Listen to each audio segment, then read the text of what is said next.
Merci beaucoup, M. Tasso, merci pour toute cette réflexion, cette mise en perspective. Je pense qu'elle aura vraiment satisfait l'ensemble d'entre nous et suscité peut-être des questions. C'est un petit peu fort, là, visiblement. Alors nous allons entamer cette partie des questions. Une fois que le micro sera... C'est mieux là? Est-ce que c'est mieux? Voilà. Alors, entamons ce deuxième round.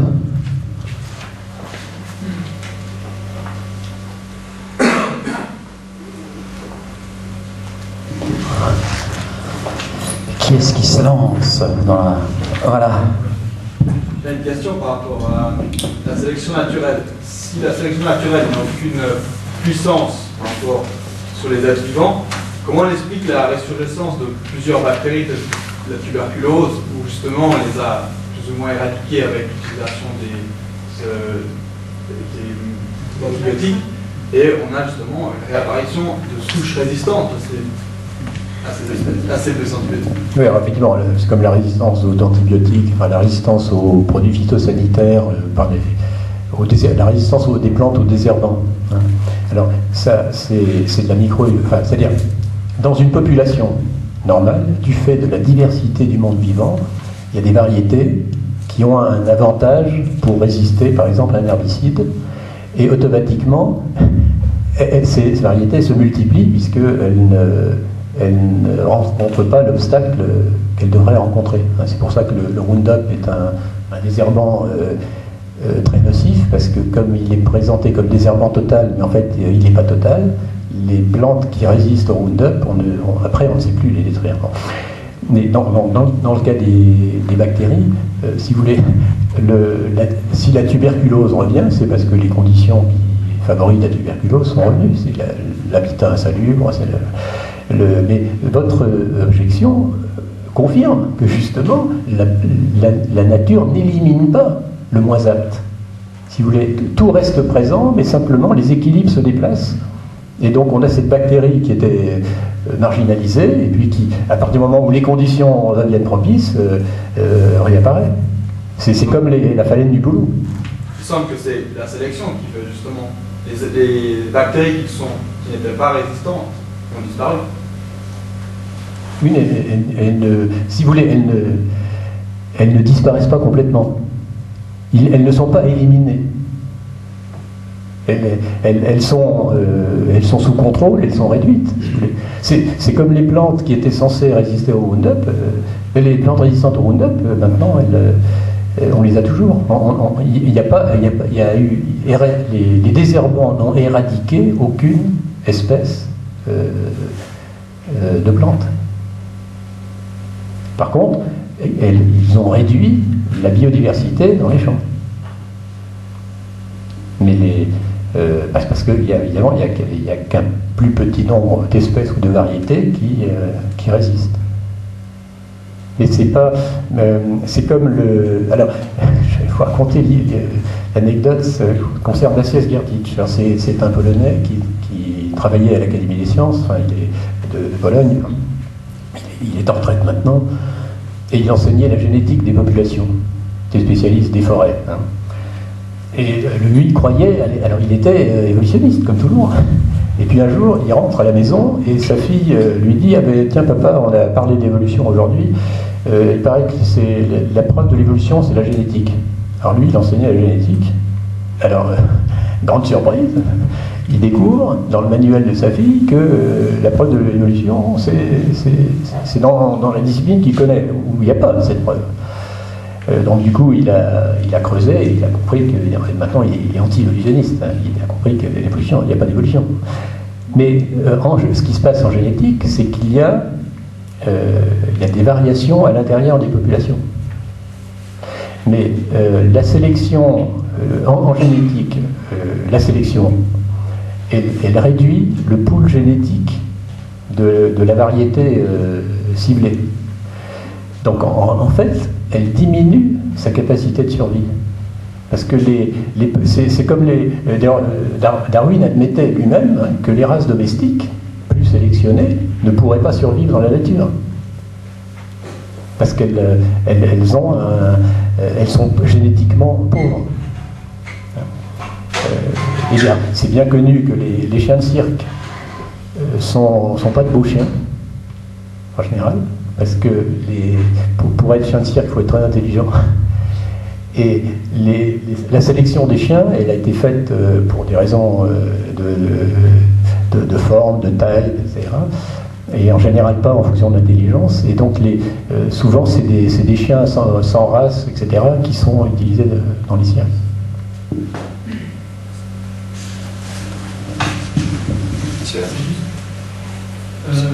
Par exemple, quand les dinosaures ont disparu, l'espèce elle a été éteinte, il y a d'autres espèces qui étaient par exemple des bactéries qui étaient plus petites qui ont survécu. Donc il y a eu une sélection quand même.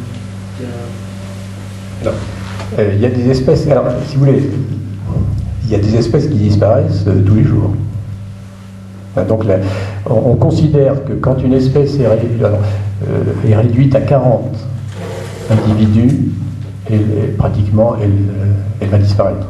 Alors, il y a des cas, parfois on arrive c'est bien que le bouquetin, par exemple, a été sauvé par le prince de Savoie, il y a au siècle dernier, enfin non, au 19e siècle, parce qu'on s'est rendu compte à un moment donné qu'il était en train de disparaître, qu'il y en avait très peu, et il a pris des mesures, je ne sais pas exactement lesquelles, mais pour qu'on laisse le bouquetin se reproduire, et du coup, il reste quelques bouquetins dans les Alpes, si vous voulez. Donc ça, que les dinosaures aient disparu, alors si en plus les dinosaures ont disparu parce que le milieu de vie qui leur était nécessaire a disparu.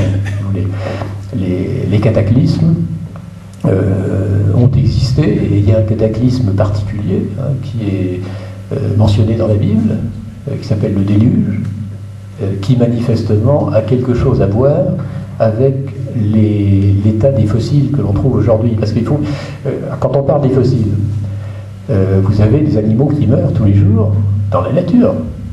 Ils ne fossilisent pas.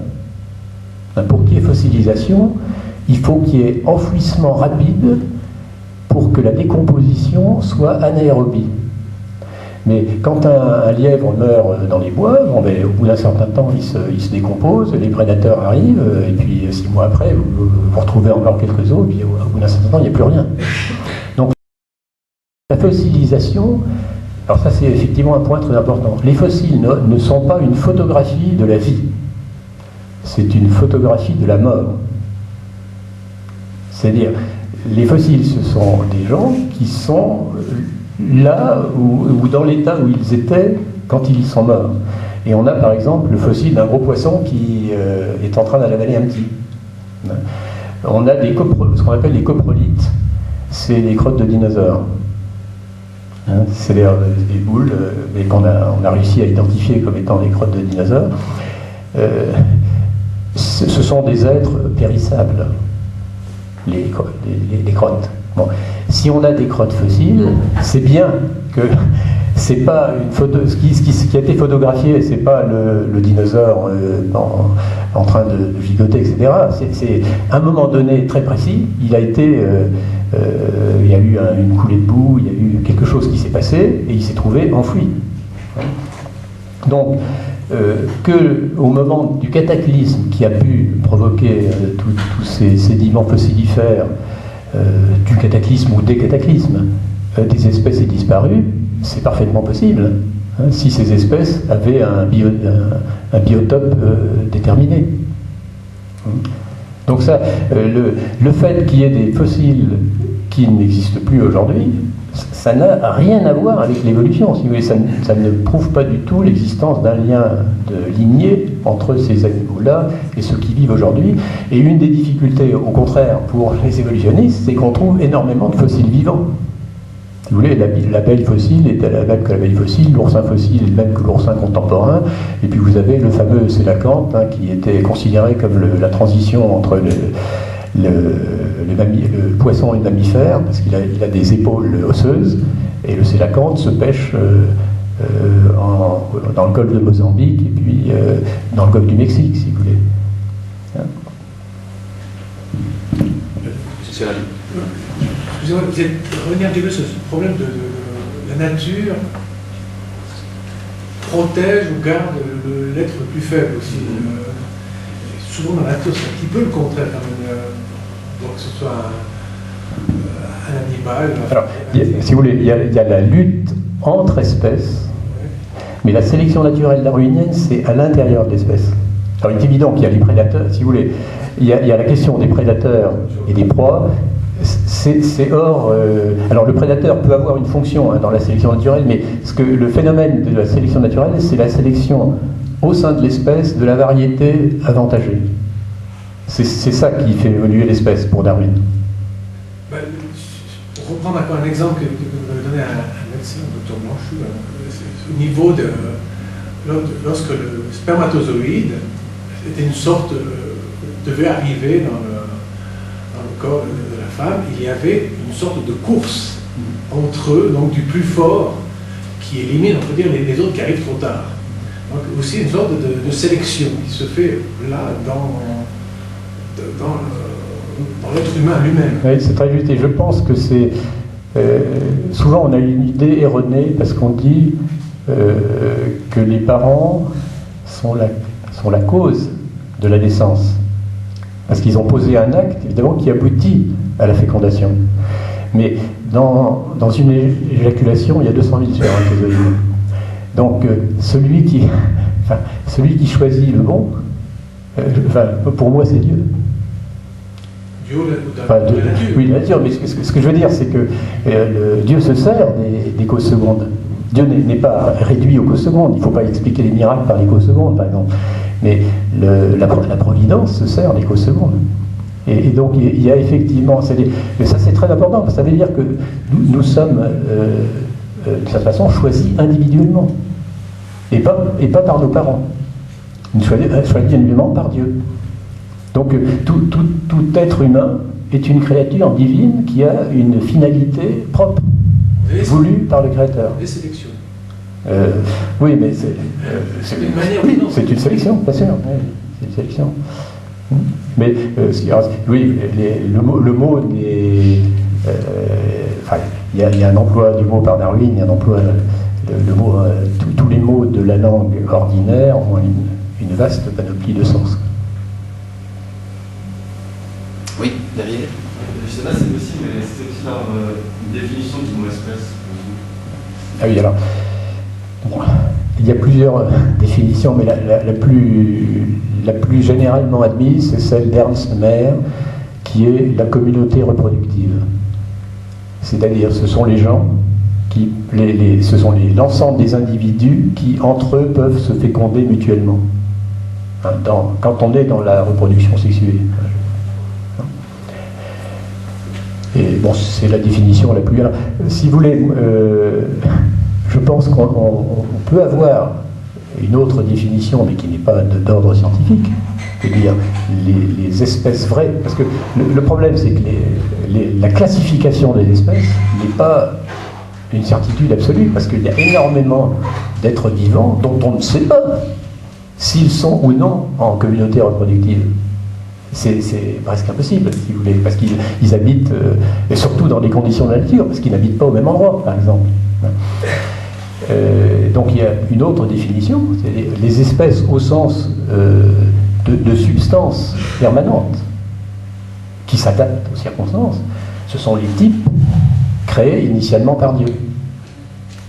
Dieu a créé des types initiaux. Alors, est-ce que ces types correspondent à ce que les naturalistes appellent espèces ou pas? Parce que, en particulier dans le cas des plantes, pour moi, le genre est plus proche de ce qu'a pu être le type initial que souvent ce qu'on appelle l'espèce.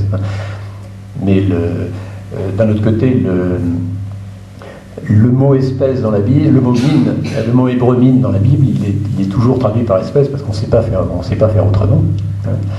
Et il faut dire aussi que le langage commun, donc quand on dit rose, chien, chat, correspond assez bien en fait à ce que les naturalistes appellent l'espèce. Ce qui prouve qu'il y a une substance derrière.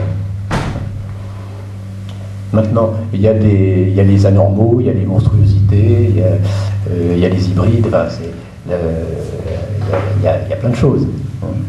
je crois qu'il est important pour la foi de défendre que, contrairement à Darwin, les espèces sont des entités, sont des substances réelles.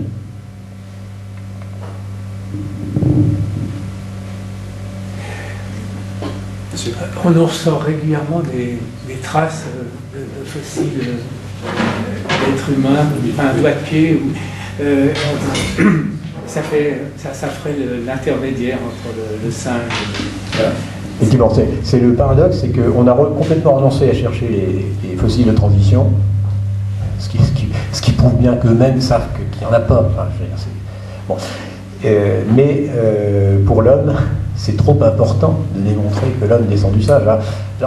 Là encore, c'est paradoxal. Vous allez interroger un spécialiste, il dit non, l'homme ne descend pas du singe, ils ont un ancêtre commun. Parce que le singe a 4 mains et l'homme a 2 mains et 2 pieds. Et donc il y a la main du singe et la main de l'homme sont tellement différentes, si vous voulez, que on ne peut pas imaginer le passage de l'une à l'autre. Enfin, on ne peut pas imaginer, on peut fantasmer le passage, mais quand on sait ce que c'est qu'une main, quand on sait la complexité d'une main, quand on est anatomiste ou chirurgien, en fait, là, on peut plus. On est bloqué parce qu'on se rend compte des énormités qu'il faudrait dire en affirmant que la main du singe peut se transformer en main humaine. Et il y a d'ailleurs un anatomiste français important, Pierre Radichon, qui est membre du CNR, qui, alors il y a très très longtemps, dans un livre sur de chirurgie de la main, de Tubiana, donc qui est un grand nom de la médecine, avait publié un chapitre sous son nom qui s'appelait « Phylogénie de la main ». Alors, quand on lit un titre comme « Phylogénie de la main », phylogénie, ça veut dire quand le phylum se déroule, quand on passe justement. Donc, de phylogénie de la main, ça voulait dire, quand on lit normalement un titre comme ça, on dit, on va expliquer justement comment on passe de la main du singe à la main humaine. Et ce chapitre est une critique en règle de toute possibilité d'une phylogénie de la main. C'est une démonstration de l'unicité de la main humaine, qui a, vous savez, il y a la position du pouce, il y a plein de choses. Et donc, Pierre Radichon est anti-évolutionniste depuis longtemps, et il a quand même été doyen de la faculté de médecine de Montpellier. Mais alors, pour revenir les ancêtres de l'homme, ils ont besoin. Le problème, c'est que on ne peut croire à l'évolutionnisme que si c'est graduel. Donc, quand les gens voient un singe, enfin, je veux dire, ça les gêne un petit peu quelque part de se dire que leurs ancêtres, parce que ça veut dire aussi que le singe a été l'ancêtre de la Vierge Marie. J'attire l'attention des chrétiens parmi vous sur le fait que quand on dit que l'homme descend du singe, ça veut dire qu'il y a une guenon qui a laissé des bouts de chromosomes dans le génome de Jésus-Christ. Enfin, ou au moins de la Vierge Marie. Je m'arrête là au seuil du surnaturel, monsieur Abbé m'en voudrait trop aussi. Mais en ce qui concerne la Vierge Marie, qui a été engendrée naturellement, si on croit à la théorie des ancêtres simiesques, il faut avoir le courage de dire qu'il y a des bouts de génome simiesques dans le génome de la Vierge Marie. Il faut aller au bout des conséquences. Si vous voulez, aujourd'hui, le raisonnement est détruit. C'est-à-dire, on ne cherche pas à faire réfléchir les gens. Parce que quand on réfléchit et qu'on creuse, c'est un outil extraordinaire. Et mon voisin de droite en est le témoin, puisqu'il a une évolution personnelle qui est liée à sa réflexion. Donc ça montre bien que quand on commence à réfléchir, on ne sait pas où ça peut aboutir. Il faut se méfier. Donc alors le problème des ancêtres de l'homme, c'est que ou c'est pas des ancêtres, c'est des hommes. L'exemple, l'homme de Néandertal, qui a des rites funéraires, qui a un cerveau plus gros. Enfin, alors pour le nombre, l'échantillon de Néandertalien n'est pas gigantesque, mais on a quand même plusieurs dizaines. Donc on a fait des statistiques de volume crânien parce qu'il y a quand même des cas où on arrive à reconstituer le lien crânien. Enfin, si vous voulez, il faut quand même prendre avec beaucoup de pincettes tout ce qu'on vous raconte en paléontologie. Comme par exemple sur la grand-mère Lucie, qui est censée... Bon, Lucie, c'est un singe. D'ailleurs, on appelle Lucie est classée comme australopithèque. Donc, australopithèque, c'est quand on les a trouvés, les australopithèques, on les a appelés pithèques, parce que pithékos, ça veut dire singe en grec. C'est-à-dire qu'à l'époque, personne n'a imaginé d'en faire un ancêtre de l'homme. Mais après, il s'est trouvé la chose suivante. L'homme de Piltdown fraude, l'homme de Pékin disparu dans la guerre sino-japonaise, donc il n'y a plus rien. Hein, et il y a d'autant plus rien que Boulle, qui était un des grands directeurs du musée de l'homme, etc., avait dit, mais ce qui est étonnant, c'est que sur le site de Choukoutienne, il y a plein de crânes de singes avec un trou à l'arrière de l'occiput. Est-ce qu'il n'y aurait pas, est-ce que le fameux homme de Pékin, ça ne serait pas plutôt le gibier d'un Homo sapiens qui habitait par là? Mais le Homo sapiens, on ne l'a pas trouvé. Un jour, en fait, Ping, qui était le chinois qui fait ça, il trouve 4 squelettes d'Homo sapiens sur le site de Choukoutienne. Il n'y a pas beaucoup de communication là-dessus. Black, qui était le paléontologiste américain financé par la Fondation Rockefeller pour suivre les fouilles de Choukoutienne, revient à Pékin. Il va dans la salle où étaient entreposées toutes les fouilles de Choukoutienne. Et quand il a vu les Homo sapiens, il est tombé raide mort. Toutes ces publications, du jour au lendemain, disparaissaient. Sa réputation scientifique a été fondée sur l'homme de Pékin, sur l'idée que c'était le singe qui avait fait du feu. Enfin, si vous voulez, les ancêtres de l'homme, c'est... Le problème des ancêtres de l'homme, c'est que l'accès à l'information brute est très très difficile. On vous parle de l'homme de Totavel, de l'homme de ceci, de l'homme de cela.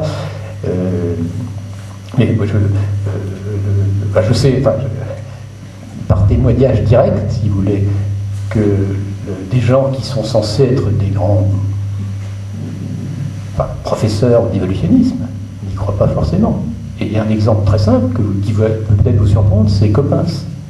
Yves Coppens, alors c'est un Français, mais c'est censé être l'inventeur de Lucie, c'est lui qu'on voit toujours à la télévision pour ancêtre de l'homme. Je faisais un jour une conférence un peu comme aujourd'hui, en banlieue parisienne, et quelqu'un vient me voir après la conférence, il me dit « Je vais vous raconter quelque chose qui va vous intéresser. Je suis architecte et c'est moi qui ai travaillé avec Coppens pour la galerie d'évolution au Muséum de sciences naturelles. Et puis, quand Coppens a été nommé au Musée de l'Homme, un jour, il me téléphone et me dit « Tiens, Bruno, il faudrait que tu viennes me voir, j'ai envie de refaire une salle, j'aimerais bien qu'on travaille ensemble. » Alors, pour des raisons que j'ignore, le fameux architecte n'y croyait plus à l'évolution. Et il ne voulait pas tremper là-dedans, donc il a dit qu'il était très occupé, etc. Mais Coppens le relance un petit peu, il dit écoute, viens me voir, on parlera. Alors c'est toujours intéressant d'aller voir les grands hommes, donc il va voir Coppens au Musée de l'Homme. Puis ils discutent, et puis l'un et l'autre étaient des gens intelligents. Coppens a très bien compris que c'était pas parce qu'il était suroccupé qu'il ne pouvait pas faire sa salle. Donc il a vu qu'il fallait qu'il lâche le borchot. Il dit à Coppens, moi j'y crois plus à cette histoire-là. Et Coppens dit, moi non plus, je ne sais pas si c'est vrai. Alors ça c'est dramatique, si vous voulez, pour l'intégrité de la science, comme dit Thompson. C'est qu'on a quelqu'un qui est vraiment... C'est le scientifique français le plus décoré. Aujourd'hui, il a au moins 40 ou 50 décorations internationales. Il fait croire au grand public quelque chose à laquelle, en privé, il admet qu'il ne sait pas si c'est vrai. Donc c'est profondément malhonnête, si vous voulez. C'est même... le mot malhonnête est faible. Et on en est là. Donc quand on dit que le darwinisme a vraiment perverti la société, c'est vrai à beaucoup de niveaux. Une question justement là-dessus, ça serait pas plutôt l'idéologie ou la fausse métaphysique des Lumières qui a perverti la science en d'accuser Darwin et ses conséquences, finalement, on le voit au XVIIIe siècle chez les auteurs des Lumières.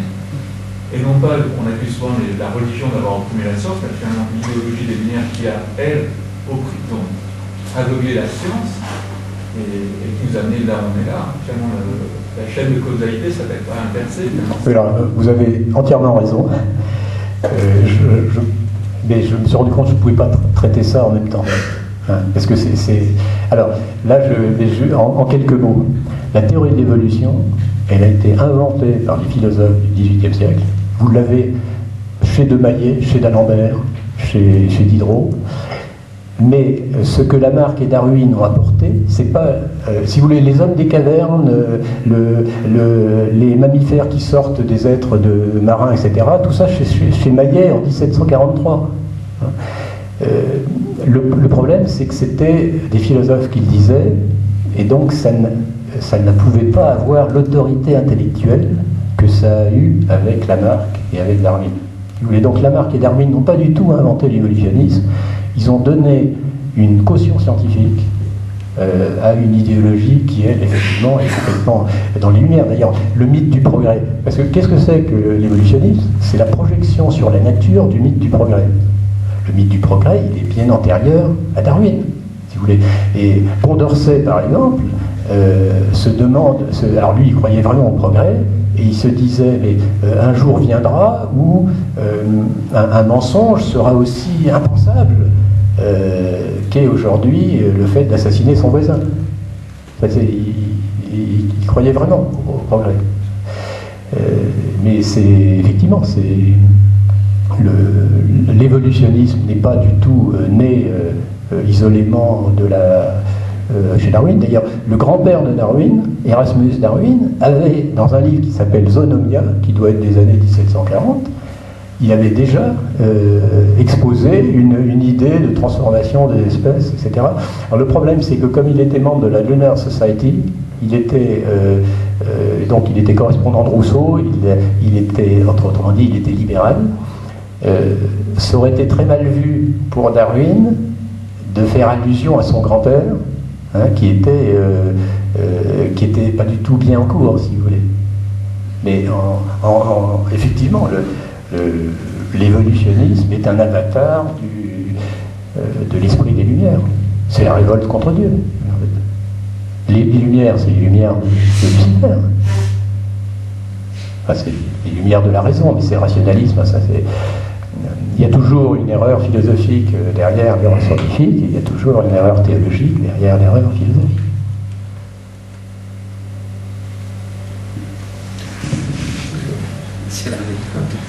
Au cours de votre conférence, vous avez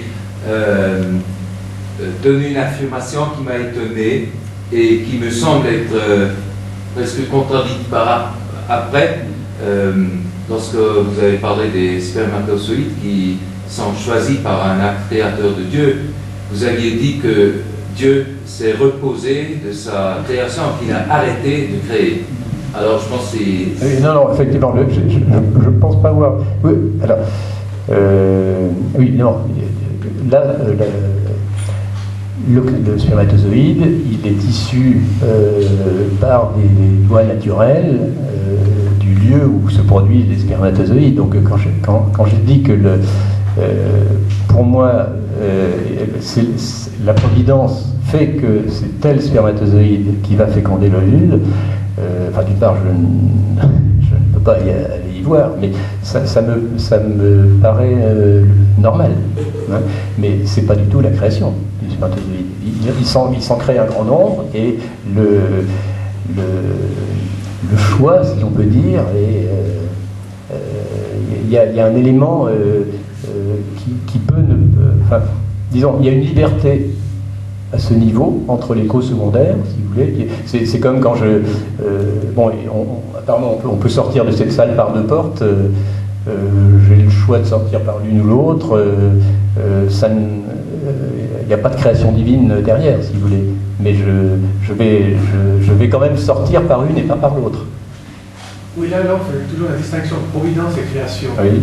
Pourquoi il y a une création annihilant, mais il y a la création de tout être, actuellement, nous sommes tous créés par Dieu. Pour que je puisse poser un acte, être dans l'existence maintenant, Dieu doit me créer maintenant. Donc il y a un aspect, l'œuf ou la poule au début, qui va se continuer durant tout le temps. Donc il y a une création au début, mais durant toute cette, on va dire, cet aspect horizontal, qui débute à un point X, le moment de la création de l'univers, mais ensuite il y a aussi une création actuelle. Oui, Dieu, nous sommes dans l'existence. Voilà. Dieu maintient le monde dans l'existence. Le monde disparaîtrait du jour au lendemain si Dieu cessait de le vouloir. C'est ça qui est un peu dérangeant. Il y a simplement une création au début.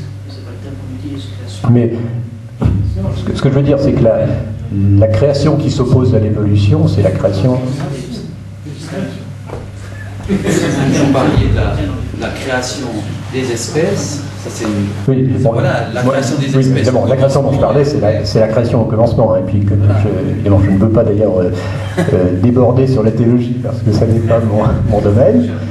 Mais bien sûr, c'est pourquoi l'ordre de la providence succède à l'ordre de la création. Dieu n'abandonne pas sa création.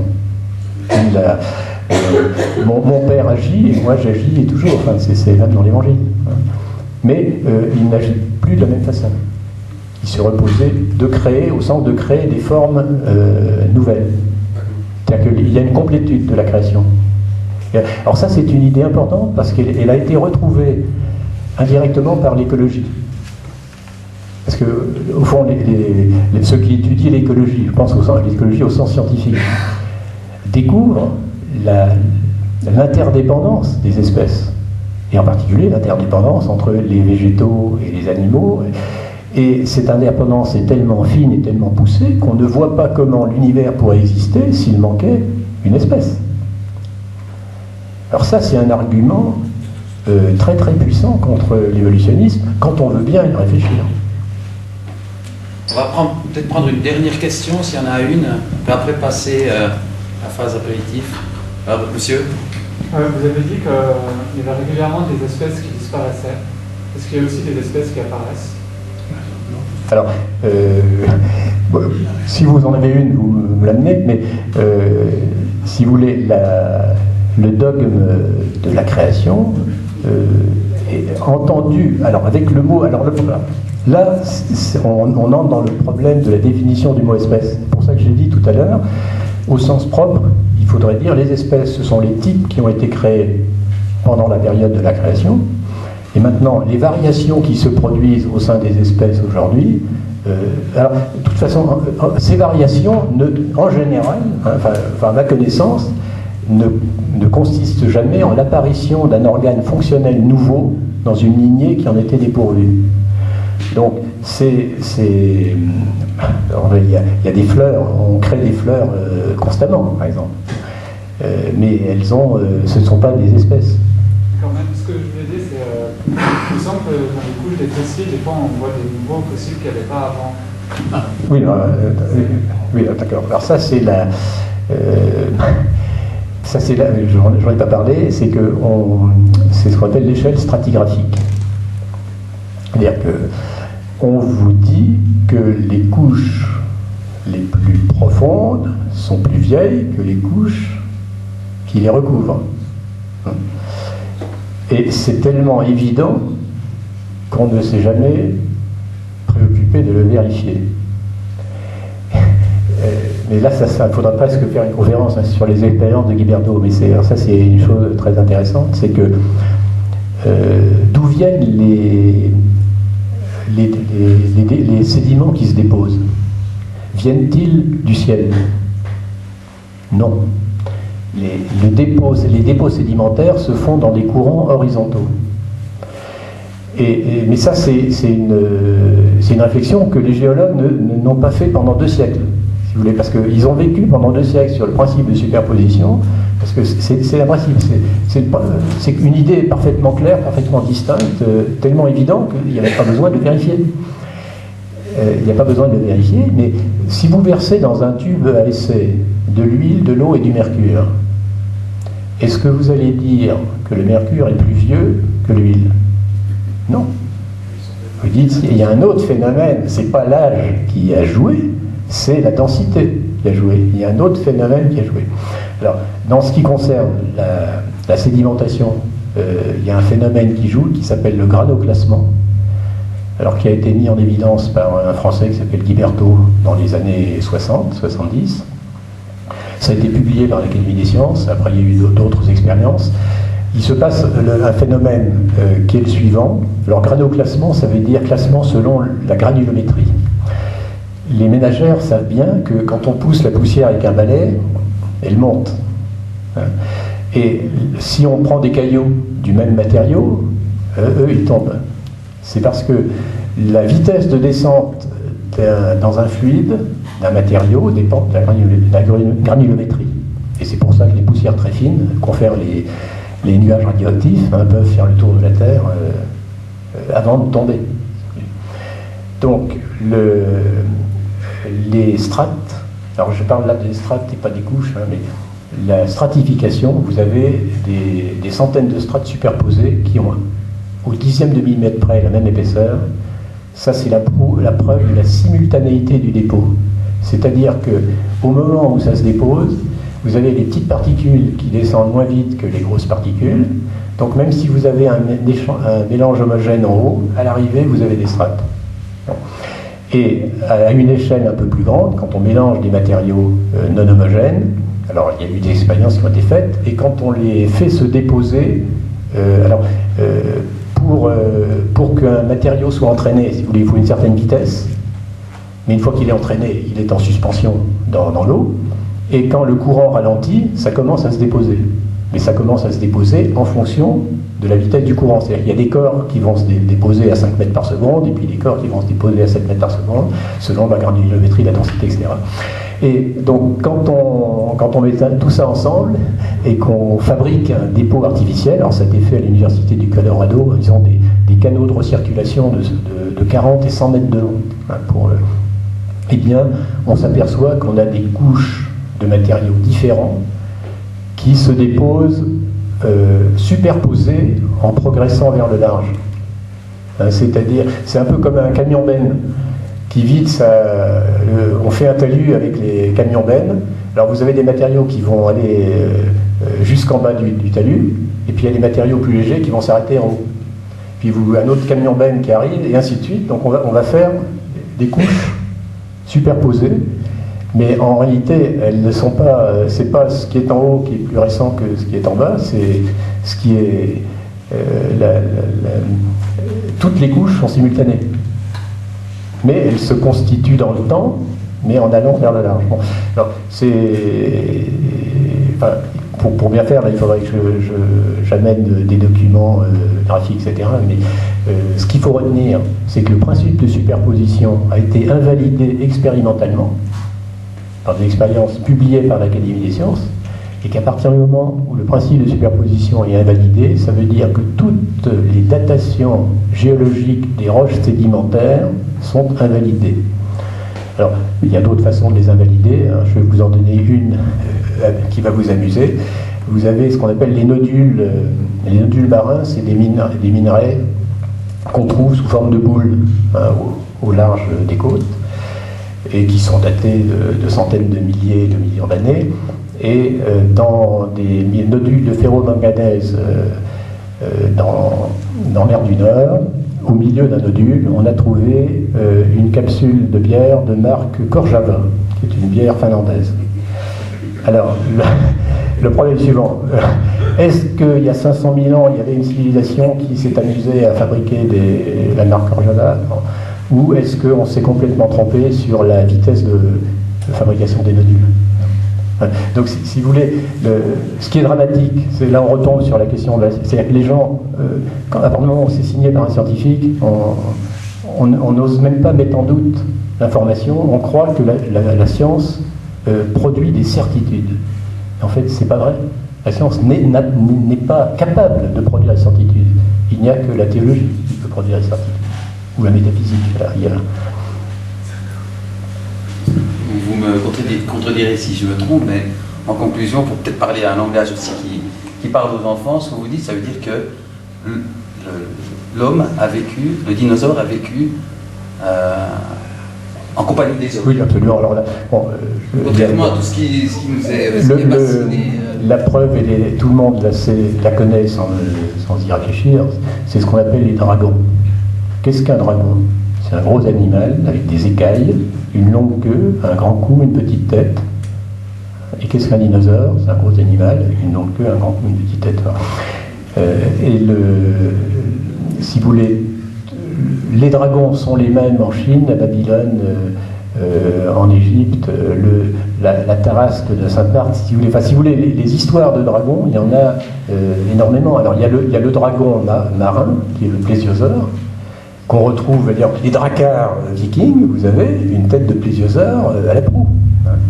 Et ce qui est alors là important, c'est que dans le livre de Job, vous avez à un moment donné une description d'un certain nombre d'espèces. Alors vous avez l'aigle, vous avez la chèvre, vous avez le lion.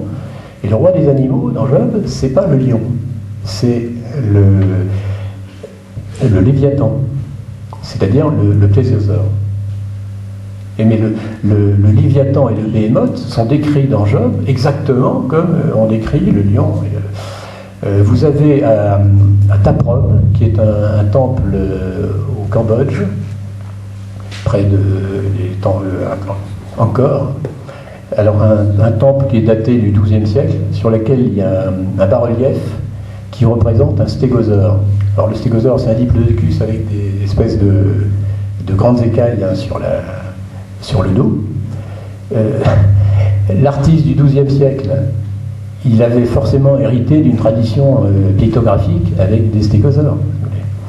Et puis vous avez les statuettes d'Acambaro. Acambaro, c'est un lieu de fouille au Mexique, à 180 km de Mexico, dans lequel il y a une civilisation extrêmement riche en céramique.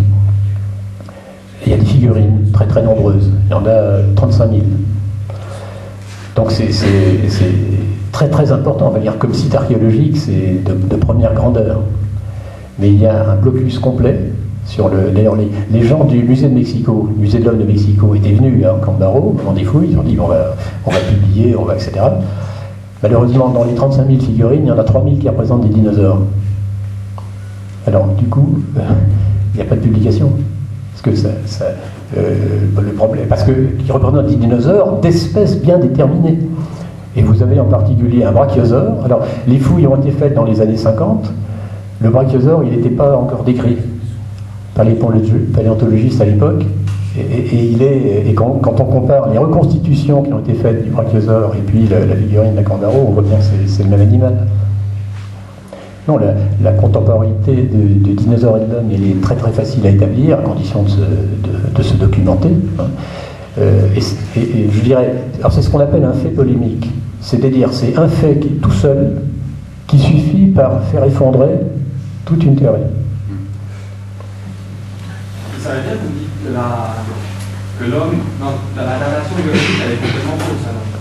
La datation biologique, elle est complètement fausse, alors. Ah ben les dinosaures datent de la crise de Crétacé. Ah oui, effectivement.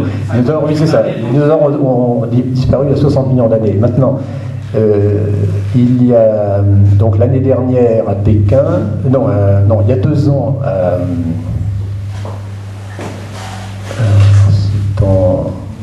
de toute façon, maintenant il y a 2 publications savantes qui ont été acceptées dans des congrès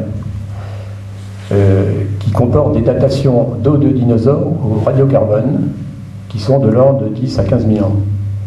Ça ne veut pas dire que c'est 10 à 15 000 ans, mais ce que je veux dire, c'est que dans les os de dinosaures, il y a du carbone organique, analysable par le radiocarbone. Et vous avez même une américaine qui a, alors ça c'est à propos du Tyrannosaurus Rex, qui a montré qu'on trouvait des globules sanguins. C'est-à-dire que dans le tissu, dans l'os de dinosaure, il y a la partie irriguée, où on trouve des canaux sanguins, et dans ces canaux, on retrouve les globules, et elle a même pu dire à un moment donné que le dinosaure qui a été étudié était une femelle enceinte, enfin gravide, à cause de la forme des particulière des globules. Alors, le problème, c'est que c'est une évangélique d'ailleurs, mais évolutionniste. Alors, elle ne met pas en cause la datation, elle dit c'est parce que c'est la preuve que ça s'est conservé de façon extraordinaire. Mais si vous voulez, on a déjà du mal de faire des datations sur les momies égyptiennes qui pourtant sont conservées dans des conditions très très particulières, hein, de climat sec. Donc il est évident qu'on peut, à partir du moment où il y a du carbone organique dans des dos de dinosaures, d'une part c'est qu'ils n'ont pas fossilisé, alors ça c'est un point très important. Hein. Comment pourrait-il ne pas avoir fossilisé à 60 millions d'années d'après la théorie officielle de la fossilisation? Hein. Non, les 60 millions d'années, ça ne repose sur rien. Alors le problème, c'est que les gens vous disent, ah oui, mais peut-être que les datations géologiques ont été mal faites, mais il y a les datations radioactives. Bon, les datations radioactives, elles ont été paramétrées pour coïncider avec les datations géologiques. Bon, ça n'est pas du tout... non, effectivement, j'avais pas voulu aborder le sujet de la chronologie, parce que c'est un sujet qui est tellement... Enfin, mériterait évidemment d'être plus développé, mais effectivement, la chronologie des géologues elle est à refaire complètement. Voilà, je pense qu'on peut encore remercier Dominique Tasso pour cette conférence, le temps qu'il a consacré à toutes nos réponses. Merci encore beaucoup, Monsieur Tasso, merci pour votre venue.